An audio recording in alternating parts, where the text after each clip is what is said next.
maamulka gobolka Saraar ka degmada Caynaba isuduwaha dhalinyarada iyo ciyaaraha ee gobolka Saraar ayaa maanta sagootiyay xulka gobolka Saraar ee ka qayb galaya ciyaaraha Soomaaliland ee lagu qabanayo caasimadda Soomaaliland ee Hargeysa. ugu horreynba waxaa halkaasi ka hadlay isuduwaha dhalinyarada iyo ciyaaraha ee gobolka Saraar mudane Axmed Xuseen Cawi oo isagoo tilmaamay muhiimadda ay ciyaarahani u leeyihiin gobolka Saraar iyo guud ahaan Soomaaliland. isagoo arrimahaasi ka hadlayana waxa labada bisha hadii la ka dhigo waqti kala dambaysta la soo xarooniyo uu yahay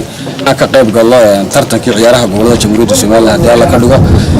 ayaan maanta diyaar u nahay oo xulka gobolka Saraar oo bixi doona hadii la ka dhigo maanta bixi lahaa laba qodob waxaan marka hore aad iyo aad ugu mahadcelinayaa maamulka gobolka iyo ka degmada. sidoo kale waxaa halkaasi ka hadlay gudoomiye ku-xigeenka gobolka Saraar Ibrahim Jaamac Maxamed oo isagoo kula dardaarmay dhalinyaradan inay si xirfadaysan ula ciyaaraan xulalka kale ee ka kala yimid gobolada Soomaaliland. si kastaba ha dhalinyarada halkan maanta ka baxaysa sportigii gobolka Saraar waa balyeynaya marka horena way ducaynaya ilaahay hawshaasi nabadgeliya oo iyo guul ay kala soo hoydeen guul iyo nabadgeliyo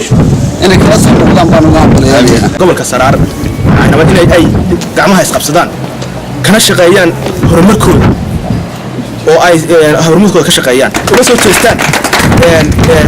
horumarinta gobolka Saraar insha Allah taala waxaan halkan uga mahadnaqayaa. si kastaba haatee xulka gobolka Saraar ayaa la filayaa inuu gaadho maalmaha fooda inagu soo haya caasimadda Soomaaliland ee Hargeysa si uu uga qayb galo koobka gobolada Soomaaliland ee lagu qabanayo magaalada Hargeysa ee caasimadda Soomaaliland. Shaafic Maxamed Ibrahim Sheekeye, Mandeeq News.